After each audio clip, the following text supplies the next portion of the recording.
Good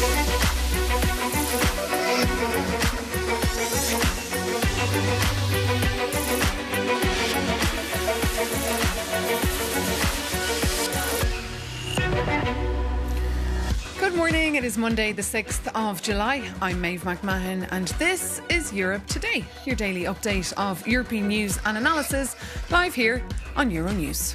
Coming up, another massive overnight Russian attack on the Ukrainian capital Kyiv, with at least 8 people killed and dozens more injured.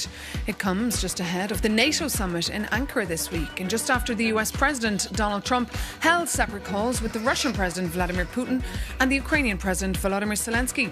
We'll be joined live here in the studio by Ukraine's ambassador to the European Union. And schools out for the summer. And as the holiday season gets underway across Europe, travel disruption is hitting airports. The EU's new digital system for checking non-EU travellers' documents is causing bottlenecks at border controls during one of the most busiest times of the year. European airlines are urging Brussels to suspend the checks for the next 2 months. Meanwhile, more than 20,000 protesters from unions, civil society groups and left-wing parties gathered in Erfurt, Germany this weekend in an attempt to prevent the far-right AfD delegates from attending their party's conference. Some staged sit-in blockades across the city and others clashed with riot police. We'll have an update from our correspondent. But first, Russia has launched another massive barrage on Kyiv, striking a residential area in the centre of the capital. The attack came just hours after President Volodymyr Zelensky warned that Moscow was preparing a new large-scale strike timed to coincide with the US Independence Day and the NATO summit happening in Ankara. For more on this, we're joined now in the studio by the Ukrainian ambassador to the EU, Chentov. Good morning, Ambassador. Thank you so much for joining us. Good morning. Thank you. Just fill us in on this latest attack that comes just ahead of the NATO summit in Ankara. Yeah, Russia is sending its message that they want to continue this war, but definitely both Ukraine and our allies will send our message back, because war is going back to Russia, and Ukraine already has its answer, and we call it kinetic sanctions. But definitely, you mentioned NATO summit. It's a good opportunity to keep the unity and to send a strong message that Ukraine will have this support. And it's first of all about anti-ballistic missiles. But when you see this attack last night, we saw a similar one last week. Does Ukraine feel a little bit abandoned by your allies? No, we don't feel abandoned. Definitely, Russia is very aggressive, because probably they do not see that those attacks work, and we need definitely to keep pushing back. And how will you respond? As I said, with the Ukrainian kinetic sanctions, which means deep strikes, but definitely we need to continue pressure on Russia through the sanctions, through Ukrainian support. First of all, anti-ballistic missiles to protect Ukraine, but also to send to Ukraine all equipment, all ammunition, which Europe and other partners have to offer now. Let's talk about EU enlargement. Some EU member states have been toying with this idea of associate membership, like the German Chancellor. How does Ukraine feel about this? Look, let's not really concentrate on the title. Let's concentrate on substance. Because how we understand this idea, it's not only German suggestions of a number of member states and also European Commission.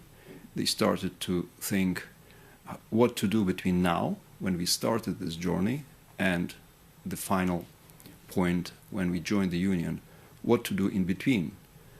And the idea is good, because we need to deepen our partnership, we need to deepen economic cooperation, also institutional setup, because there were several ideas how to get Ukraine closer. And I think we just need to work together and to make sure that Ukraine already feels benefits of enlargement already on this stage. And of course, you want to open all 6 accession clusters as soon as possible. But this is clearly not happening. What does a realistic timetable look like to you? Look, we are ready to open even today, all 6 clusters. Why? Because we spent a lot of time doing so-called front-loading, which means that we did all technical work necessary to open the clusters.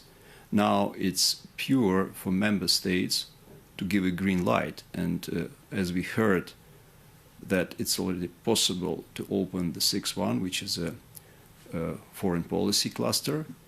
But we don't think that there is any reason to keep this process pending. So we need to move as fast as possible.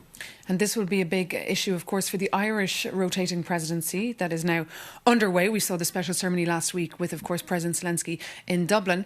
Ireland says it will be an honest broker, but it's also under pressure over alumina exports to Russia. So what is your hope for the next set of sanctions that Ireland as well will have to be in control of? But definitely, I know that there is a political will to fix this issue. There are legal issues as well. But Ireland is a good partner, good, strong partner, now incoming already EU presidency. So my hope is that we are going to fix it fast. OK, we'll have to keep an eye on that and keep an eye on the Irish government. Ambassador, thank you so much for coming into us today and being our guest on Europe Today. And as you heard there, EU enlargement very much high on the Brussels agenda this summer. After the recent EU Western Balkans summit in Montenegro, the European Commission is now working on a plan to reform the enlargement process and have its own say, aiming to regain control over a debate now largely shaped by EU member states. That's according to an exclusive story broke on Euronews this morning by our very own Luca Bertuccia, who joins me now here in the studio. Good morning, Luca. Great to have you with us. Just tell us more about this story that you broke this morning. Yeah, indeed. We see enlargement is a very hot topic right now, with countries like Montenegro and Albania next in the line to join the bloc. Ukraine has made the topic a very geopolitical issue right now. And in the past few weeks, EU countries have advanced a series of proposals to reform the accession process. A key proposal is to strengthen safeguards to avoid that new members breach democratic standards and the rule of law, which is basically a lesson EU capitals say they have learned from Viktor Orban's Hungary. We have also seen proposals from France and Germany about a potential gradual integration of EU countries to show early benefits before you fully join the bloc. And finally, we have heard from the Germans about this idea of associated membership for Ukraine, which would introduce security guarantees before Ukraine fully joins the bloc. So that's what the member states think. What about the Commission? How are they trying to weigh in now? Indeed, the Commission has sort of lost the initiative, and now they're trying to regain it before EU leaders discuss this very sensitive topic at the European Council in October. Plans are currently being discussed at the highest political level, and we are going to see them probably before the October summit. So since last year, the Commission is due to present the pre-enlargement policy reviews, which is basically a blueprint for how the EU members would work with 30-plus member states. So this is a very sensitive conversation to have, since it would redistribute money and power within the bloc. And it's probably too early to have this conversation, especially with the French presidential election coming up next year. So instead, the Commission is likely to focus on democratic safeguards to avoid that the burden falls all on Montenegro. Well, Montenegro, of course, they aspire to be the next country to join as early as next year. What does this all mean for them? Well, it basically means that they risk to become the testing ground for these new rules. And that is precisely what the Commission wants to avoid, since it would mean punishing your best-in-class student. So safeguards, in fact, already exist in the accession process. Croatia, when it joined in 2013, faced post-accession monitoring for breaches of the judiciary and the rule of law. But there are countries that want to go much further, proposing swift sanctions for breaches of democratic standards, including the suspension of EU funding and even voting rights. These proposals are, however, very controversial because they touch a core EU principle, which is the equality of member states. So this discussion is still in the early stages, but it will shape not only the next wave of enlargement, but also how the EU will look like in the future. It's a fascinating discussion. It's worth pointing out to our viewers that there has been no EU enlargement since 2013. Luca Bertuggi, thank you so much for joining us, and we, of course, can read more of his article there on euronews.com. But now we can move on to Germany, where thousands of people spent their weekend protesting against Germany's far-right AfD party as they held their annual conference in the city of Erfurt. For more, we can head straight over to Berlin and bring in our correspondent, Sonia Isel.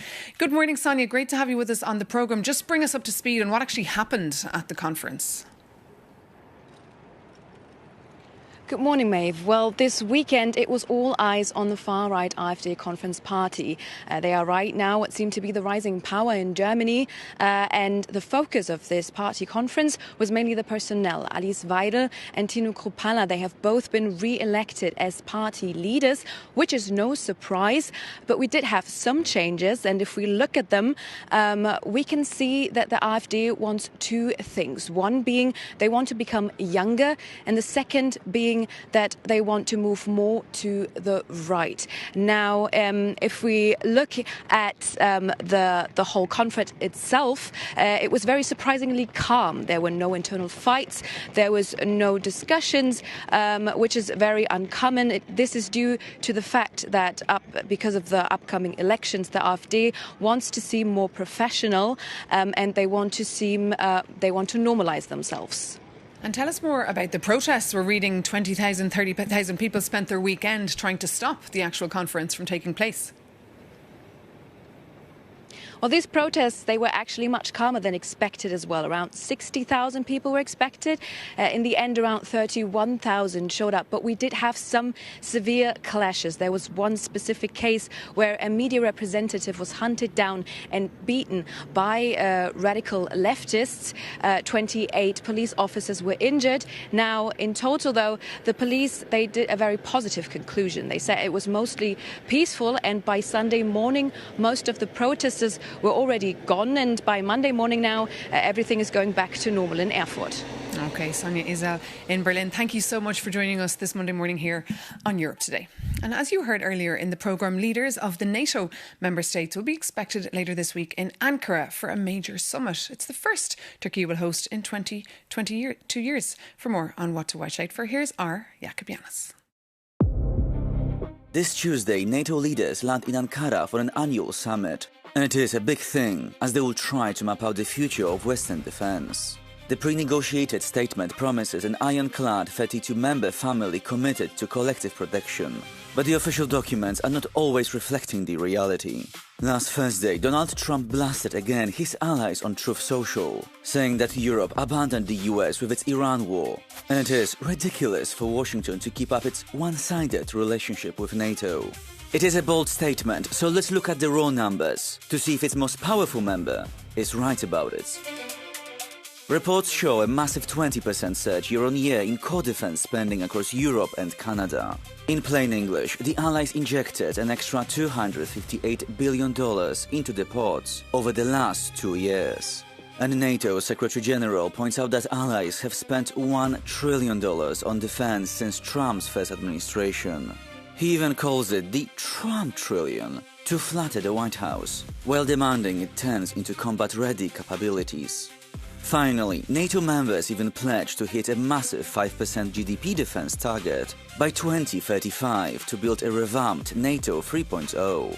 But here is a problem. This math does not change the cold reality on the ground, even if a big chunk of that cash flows straight back to US defense firms.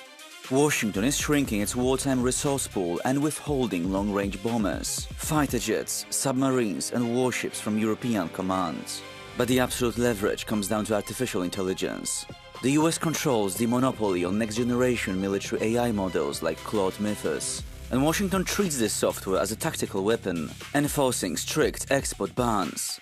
So Trump decides which ally receives digital protection and which country gets left behind. So it seems like buying a $1 trillion ticket does not buy a permanent American protection. Europe is paying the bill for this alliance, but Washington still holds the keys. And now it's time for our World Cup update.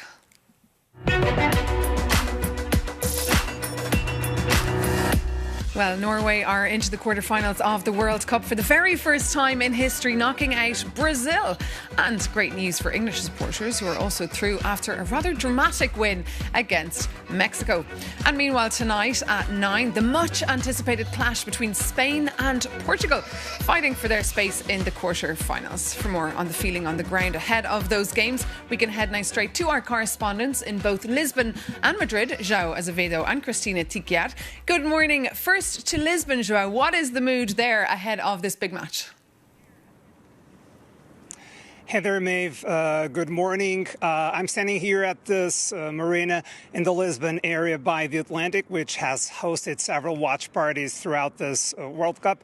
It's already 25 degrees this morning, but temperatures are expected to be even higher later on, not least because this place will be crawling with Portuguese supporters eager to see the national team make it through to the quarter-finals. The task ahead, anything but easy, as Spain remains unbeaten in the tournament.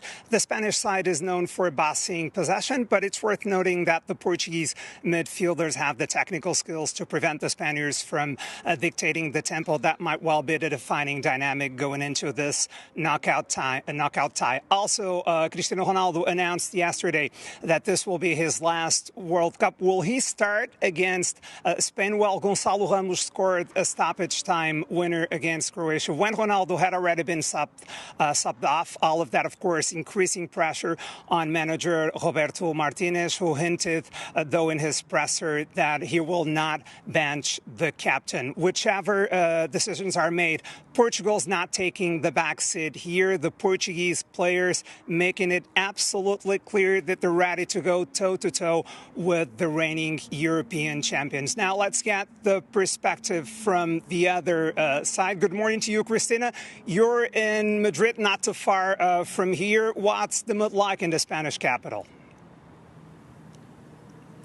Good morning. Well, here in Spain, there is a lot of excitement and optimism before tonight's encounter. Spain has some unfinished business with Portugal after last year's Nations League final, where Portugal won after a penalty shootout. So the team is excited. They have come into this encounter with a lot of energy. However, the players have been very careful not to underestimate Portugal. Forward Mikel Oyarzabal summed it up perfectly when he said that Spain is approaching this match with respect, but without fear. Spain really do believe that they are worthy and able to reach the quarterfinals at this World Cup. Now, tonight, all eyes are going to be on Lamine Yamal, one of Spain's top star players. However, many fans have noted that this year there is less focus on individual stars and more focus on the collective team effort, which is what has ensured Spain's success at this World Cup so far. But everyone knows that in a match like this against Portugal, any small mistake could mean a defeat. So optimism but caution from the Spanish side tonight. Optimism but caution. Cristina Tiquiar and João Azevedo, thank you so much for that update. We'll be keeping, of course, a very close eye on that match. And also, coming up tonight at 2 a.m, the Belgian Red Devils take on host nation, the US. But in a controversial decision just ahead of the game, FIFA has suspended the ban on their top US striker, Folarin Balogun, who received a red card in the previous match against Bosnia and Herzegovina. According to reports, it was actually President Donald Trump himself who called the FIFA president to ensure that the top US striker could play.